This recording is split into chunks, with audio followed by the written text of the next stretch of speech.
नमस्कार दोस्तों, आज की इस रिपोर्ट में हम एक ऐसे फैसले की बात करने जा रहे हैं जिसकी चर्चा भले ही गांव-गांव में धीरे धीरे फैल रही हो, लेकिन इसके असर जो है बहुत बड़ा होने वाला है। जिस पद को अब तक गांव की राजनीति की सबसे मजबूत कुर्सी माना जाता था, जिस कुर्सी तक पहुंचने का सपना हर दूसरा गांव वाला देखता था, उसी ग्राम प्रधान बनने के नियमों में अब बड़ा बदलाव कर दिया गया है।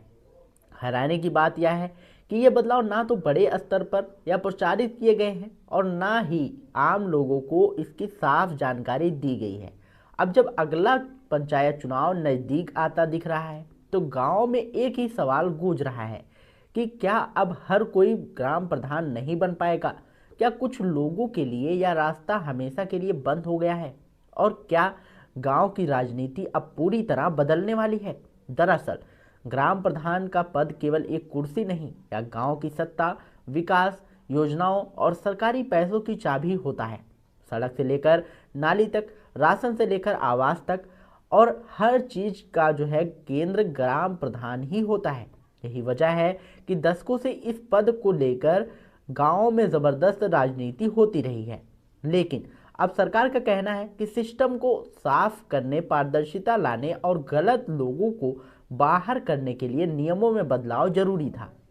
सवाल यह है कि क्या वाकई ऐसी ही, या फिर ऐसे इसके पीछे कोई और बड़ी रणनीति छिपी है? अगर हम पुराने नियमों की बात करें तो ग्राम प्रधान बनने के लिए शर्तें बेहद सामान्य थी। उम्र तय थी, गांव का मतदाता होना जरूरी था और कुछ कानूनी औपचारिकताओं को पूरा करना होता था। इसी वजह से गांव का लगभग हर वर्ग इस चुनाव में उतर सकता था। मजदूर, किसान, दुकानदार, पढ़े लिखे और कम पढ़े लिखे लोग भी, सभी के लिए दरवाजे खुले हुए थे। लेकिन नए बदलाव के बाद तस्वीर कुछ और ही नजर आ रही है। अब नियम ज़्यादा सख्त हो गए हैं, ज़्यादा डॉक्यूमेंट्स मांगे जा रहे हैं और कुछ मामलों में तो सीधे अयोग्यता की स्थिति बना दी गई है।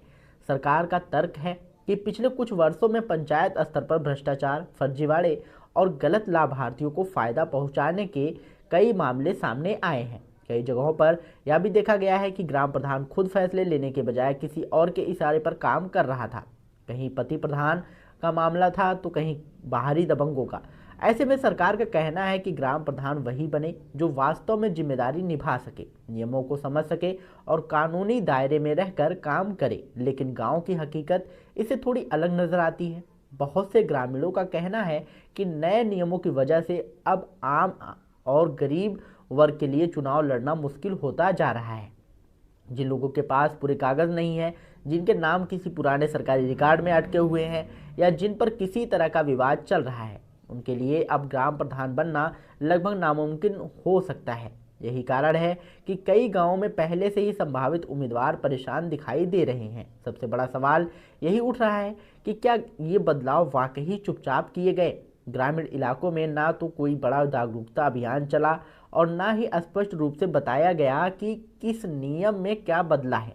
नतीजा यह हुआ कि जब लोगों को धीरे धीरे जानकारी मिल रही है तो वो खुद को ठगा हुआ महसूस कर रहे हैं। कई संभावित उम्मीदवार कह रहे हैं कि अगर उन्हें पहले से पता होता तो वो जो है अपने डॉक्यूमेंट्स दुरुस्त कर लेते और तैयारी अलग तरह से करते। गांव की राजनीति समझने वाले जानकारों का मानना है कि इन नियमों का सबसे बड़ा असर उन पुराने चेहरों पर पड़ेगा जो सालों से किसी न किसी तरह से चुनाव जीतते आ रहे थे। कई ऐसे प्रधान रहे जिनके खिलाफ शिकायतें तो थी, लेकिन कानूनी प्रक्रिया के चलते वे कुर्सी पर बने रहे। नए नियमों के बाद ऐसे लोगों के लिए दोबारा चुनाव लड़ना आसान नहीं होगा। वहीं दूसरी तरफ सरकार इसे सिस्टम की सफाई बता रही है। यहाँ एक और दिलचस्प पहलू भी सामने आता है। नए नियमों में डॉक्यूमेंट्स और शपथ पत्रों पर खास जोर दिया गया है। उम्मीदवारों को अपनी संपत्ति, आय और कई मामलों में सरकारी बकाया तक का पूरा विवरण देना होगा। अगर किसी तरह की गड़बड़ी पाई गई तो नामांकन जो है रद्द किया जा सकता है। इसका मतलब साफ है कि अब चुनाव सिर्फ गांव में पकड़ और ताकत से नहीं बल्कि कागजों की मजबूती से भी जीता जाएगा। लेकिन सवाल यही है कि क्या इससे गांव की असली समस्याएं हल होंगी? क्या सिर्फ नियम बदलने से ईमानदार नेतृत्व अपने आप आ जाएगा? कई ग्रामीण कहते हैं कि इसकी असली समस्या नियमों के नहीं है बल्कि उनके सही तरीके से लागू ना होने की है। अगर पुराने नियमों को इस सख्त से लागू कर दिया जाता है तो भी बहुत कुछ सुधार सकता है। नया नियम कहीं ऐसा ना हो कि ईमानदार लेकिन कमज़ोर वर्ग के लोग बाहर हो जाए और ताकतवर लोग फिर से भी रास्ता निकाल लें। दोस्तों, अगर आप ऐसी ही ज़मीनी सच्चाई और बड़े खुलासे वाली खबर सबसे पहले देखना चाहते हैं तो चैनल को अभी सब्सक्राइब करें और घंटी का बटन जरूर दबाएं ताकि गांव, पंचायत और राजनीति से जुड़ी हर अहम खबर आप तक सीधे पहुंच सके। और जुड़े रहिए जौनप्रिया जी के साथ। अब बात करते हैं उस असर की जो इन नियमों का गांव के भविष्य पर पड़ेगा।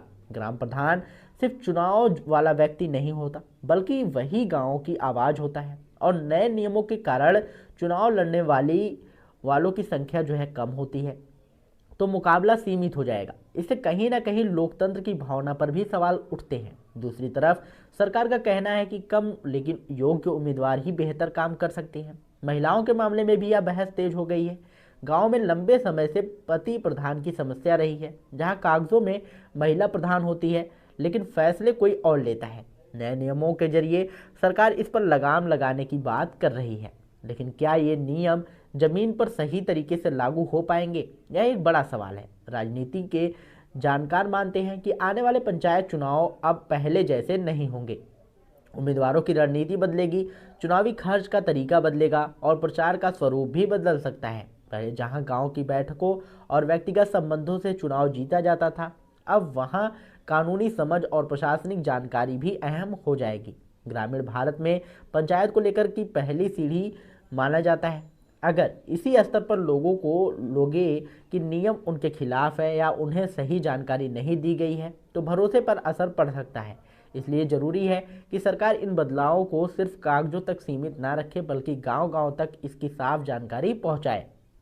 आखिरी में सवाल यही बचता है कि क्या ये नए नियम वास्तव में गांव की राजनीति को साफ करेंगे या सिर्फ सत्ता के खेल का नया तरीका साबित होगा। क्या आम ग्रामीण अब भी ग्राम प्रधान बनने का सपना देख पाएगा या कुर्सी कुछ खास लोगों तक ही सिमट कर रह जाएगी? इसका जवाब आने वाले पंचायत चुनाव ही देगा। आज की इस रिपोर्ट में हमने आपको ग्राम प्रधान बनने के नियमों में हुए बड़े बदलाव की पूरी तस्वीर दिखाने की कोशिश की है। अगर आपको यह जानकारी जरूरी लगी हो तो इसे ज़्यादा से ज़्यादा लोगों तक शेयर करिएगा ताकि हर गांव वाला सच जान सके।